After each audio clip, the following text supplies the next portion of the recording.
श्री कृष्ण कहते हैं जिससे भी प्रेम करो उसको कभी पूरी तरह से मत बताओ कि मैं आपसे प्रेम करता हूँ या करती हूँ। सामने वाले को जिस दिन समझ आ जाएगा कि तुम उसे गहन प्रेम करते हो, उस दिन से वह उस रिश्ते में जरा सी भी कोशिश करना बंद कर देगा और वह सिर्फ तुम्हारा फायदा उठाएगा। ये कड़वा है पर सच है। सच्चा प्रेम आपकी इज्जत की धज्जियां उड़ा देगा, आपको आपके घर पर ले आएगा, लेकिन आप टूटेंगे और आपको एक असीम आनंद और ज्ञान की अनुभूति होगी। अगर पहले दर्द झेलने की हिम्मत हो तो किसी से दिल लगाए वरना न लगाए। एक बार अर्जुन ने श्री कृष्ण से पूछा, केशव तुम्हारे सबसे नजदीक कौन है? कृष्ण ने कहा, हे पार्थ, वह इंसान जिसके पास बदला लेने की शक्ति हो पर उसने फिर भी माफ कर दिया हो। ऐसा इंसान सदैव मेरे करीब होता है। जिस इंसान की सोच और नियत अच्छी होती है, भगवान उसकी मदद करने किसी न किसी रूप में जरूर आते हैं। सौभाग्यशाली होते हैं वह लोग जिन्हें समय और समझ एक साथ मिलते हैं, क्योंकि अक्सर समय पर समझ नहीं आती और जब समझ आती है तो समय हाथ से निकल जाता है। जिंदगी में हर मौके का फायदा उठाओ पर किसी के भरोसे का नहीं। मौन रहने पर मूर्ख भी विद्वानों की कोठी में आ जाता है। हर रिश्ते की एक मर्यादा होती है और हमें उस मर्यादा को कभी तोड़ना नहीं चाहिए, क्योंकि जब रिश्तों की मर्यादा टूट जाती है तो बहुत कुछ खत्म हो जाता है। जब इंसान अपनी गलतियों का वकील और दूसरों की गलतियों का जज बन जाए तो फैसले नहीं फासले होते हैं। कभी किसी की बुराई मत करो, क्योंकि बुराई तुम में भी है और जुबान दूसरों के पास भी है। सच्चा स्नेह करने वाला केवल आपको बुरा बोल सकता है पर कभी आपका बुरा नहीं कर सकता, क्योंकि उसकी नाराजगी में भी आपकी और दिल में आपके प्रति सच्चा स्नेह छुपा होता है। ये सत्य है, लोग अकेलेपन से डरते हैं, परंतु ये भी सत्य है कि कई लोग अकेलेपन में ही सुधर हैं। अगर हर कोई आपसे खुश रहे तो निश्चित है आपने अपने जीवन में बहुत से समझौते किए हैं, और अगर आप खुश हैं तो यह निश्चित है कि आपने लोगों की बहुत सी गलतियों को नजरअंदाज किया है। शरीर तो एक दिन छूट ही जाएगा, इसके साथ ही इससे जुड़े सगे संबंधी, धन संपत्ति आदि भी छूट जाएंगे, इसलिए सब कुछ माया है। साथ तो केवल आपका कर्म और भक्ति ही जाएगी, इसलिए सत्कर्म और भक्ति रूपी धन को एकत्रित कीजिए। मनुष्य कितना भी गोरा क्यों ना हो, परंतु उसकी परछाई सदैव काली ही होती है। मैं श्रेष्ठ हूँ यह आत्मविश्वास है, लेकिन मैं ही श्रेष्ठ हूँ यह अहंकार है। इच्छा पूरी नहीं होती तो क्रोध बढ़ता है और पूरी होती है तो लोभ बढ़ता है। इसलिए जीवन में हर स्थिति में धैर्य बनाए रखना ही श्रेष्ठता है। जीवन में ऊंचा उठने के लिए पंखों की जरूरत केवल पक्षियों को ही पड़ती है। मनुष्य तो जितना विनय उठता है। जीवन में कभी निराश मत होना, क्या पता कल ही वह दिन हो जिसका तुम्हें बरसों से इंतजार था। समझदार व्यक्ति जब संबंध निभाना बंद कर दे तो समझ लो कि उसके आत्मसम्मान को कहीं ना कहीं ठेस पहुंची है। व्यक्ति जो चाहे बन सकता है अगर वह ध्यान लगाकर तब वस्तु का चिंतन करे और उसके लिए लगातार मेहनत करे। बुद्धि को छोड़कर भावनाओं में बहने वाले जीवन में मूर्ख बनकर रह जाते हैं, क्योंकि भावनाएं ज्यादातर हमें बेतुकी चीजों की ओर खींचती है। इसलिए बुद्धि के हिसाब से काम करें, भावनाओं के हिसाब से नहीं। अपनी प्रार्थना और अपने कर्मों पर विश्वास रखिए, भगवान आपको वह सब देगा जो हर हाल में आपका है। अगर अकेलापन है तो उसे एक वरदान समझिए, क्योंकि परमात्मा ने तुम्हें खुद में सुधार लाने का थोड़ा अधिक समय दे दिया है। तुमने खुद को कमजोर मान रखा है, वरना जो तुम कर सकते हो वह कोई दूसरा नहीं कर सकता। साथ रहकर जो छल करे उससे बड़ा शत्रु कोई और नहीं हो सकता, और जो हमारे मुंह पर हमारी बुराइयां बता दे उससे बड़ा हमारा मित्र कोई नहीं हो सकता। सहारे इंसान को खोखला कर देते हैं और उम्मीदें कमजोर। अपनी ताकत के बल पर जीना शुरू कीजिए। आपका खुद से अच्छा साथी और हमदर्द कोई और नहीं हो सकता। यदि किसी काम को करने में डर लगे तो याद रखना ये संकेत है कि आपका काम वाकई में बहादुरी से भरा हुआ है। जिंदगी में जितना अधिक उम्मीद करेंगे उतना ही अधिक निराशा हाथ लगेगी। कर्म में विश्वास रखिए, आपको अपनी अपेक्षाओं से सदैव अधिक मिलेगा। किसी भी बात से हिम्मत न हारना, क्योंकि ठोकरें इंसान को चलना सिखाती है। आज आप जो संघर्ष कर रहे हैं वह उस ताकत को विकसित कर रहा है जिसकी आपको कल जरूरत है। दर्द आपको मजबूत बनाता है, आंसू आपको बहादुर बनाते हैं,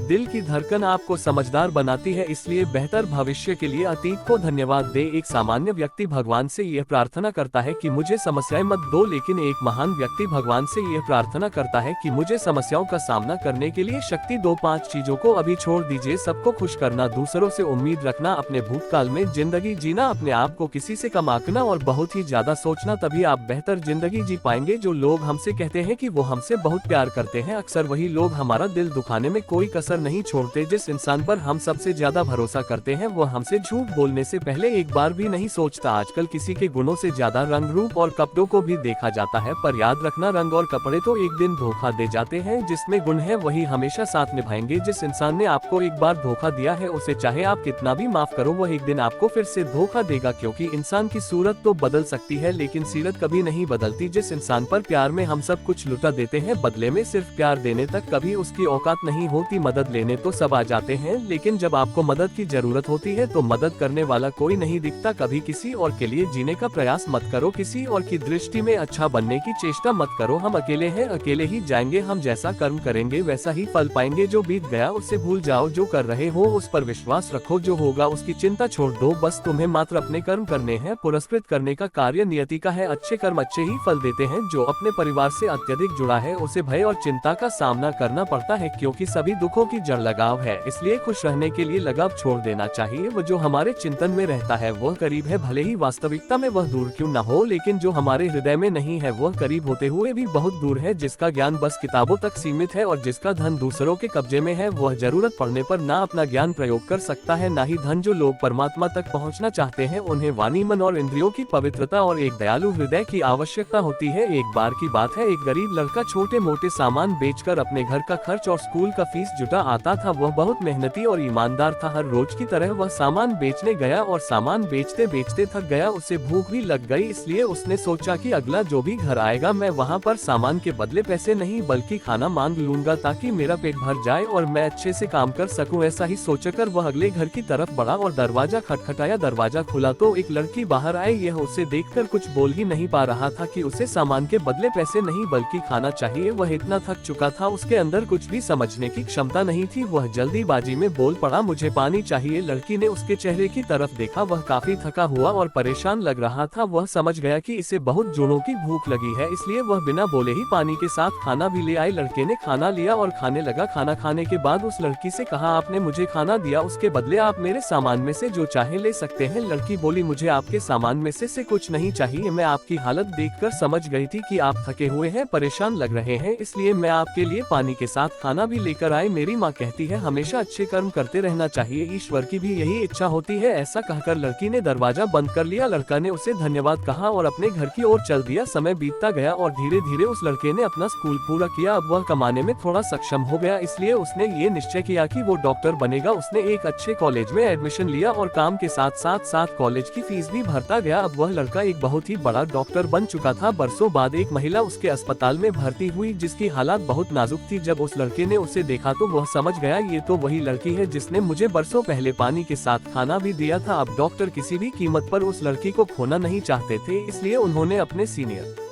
डॉक्टर से बात करके उन्हें बुलाया और अच्छे से अच्छा इलाज करवाकर लड़की की जान बचा ली। लड़की के परिवार वालों के पास इतने पैसे नहीं थे कि वह अच्छा से अच्छा इलाज करवा पाए, लेकिन डॉक्टर ने उसे अपने पैसों से उस लड़की का इलाज करवाया। डॉक्टर ने एक लिफाफे में बिल के साथ एक चिट्ठी भी लिखकर डाल दी और उस लड़की तक पहुंचा दिया। जब उस लड़की ने लिफाफा खोला तो उसने पाया कि उसका बिल तो पहले ही भरा जा चुका है। ये देखकर उसे आश्चर्य हुआ कि आखिर मेरा बिल भरा किसने। इसके बाद उस लिफाफे में पड़ी चिट्ठी को खोला, जिसमें लिखा था, आपका बिल अभी नहीं भरा गया है, ये तो आपने बहुत साल पहले ही भर दिया है। एक लड़के को पानी और भोजन देकर यह बात आपको आज पता चली। इसे पढ़ते ही उस लड़की को याद आया, उसने बहुत साल पहले एक लड़के को भोजन और पानी दिया था। तभी डॉक्टर साहब उसके पास खड़े हुए और बोले, अब कैसी तबीयत है आपकी? लड़की बोली, डॉक्टर साहब मेरी तबीयत बिल्कुल ठीक है, मैं जानना चाहती हूँ कि मेरा बिल भरा किसने? डॉक्टर बोला, मैंने आपका बिल भरा है, मैं वही लड़का हूँ जिसे वर्षों पहले आपने पानी और भोजन दिया था। आज मैंने आपके अच्छे कर्मों का फल लौटा दिया है। लड़की बोली, आपको देखकर खुशी हुई कि आपने मेहनत करके इतने बड़े डॉक्टर बन गए, आपका बहुत बहुत धन्यवाद जो आपने मेरे लिए इतना किया। डॉक्टर बोला, मैंने आपके लिए कुछ नहीं किया है, जो आपने किया है वही लौटकर आपके पास आया। आज मेरे अनुभव ने मुझे बता दिया कि मनुष्य जो करता है वही लौटकर उसके पास आता है। इस कहानी से हमें क्या सीख मिलती है कि अच्छे कर्म कभी व्यर्थ नहीं जाते। लड़की का एक छोटा सा काम जिसने उस लड़की की भूख मिटाई थी, आज उसके जीवन का सबसे बड़ा सहारा बन गया। ये कहानी हमें प्रेरित करती है, हमें दूसरों की मदद करने के लिए तैयार रहना चाहिए और अच्छे कर्म करते रहना चाहिए, क्योंकि अच्छे कर्मों का फल अवश्य लौटता है, भले ही देर से क्यों ना लौटे। दोस्तों, इस वीडियो में बस इतना ही, मिलते हैं अगले वीडियो में। अपना ख्याल रखिएगा। जय श्री कृष्ण।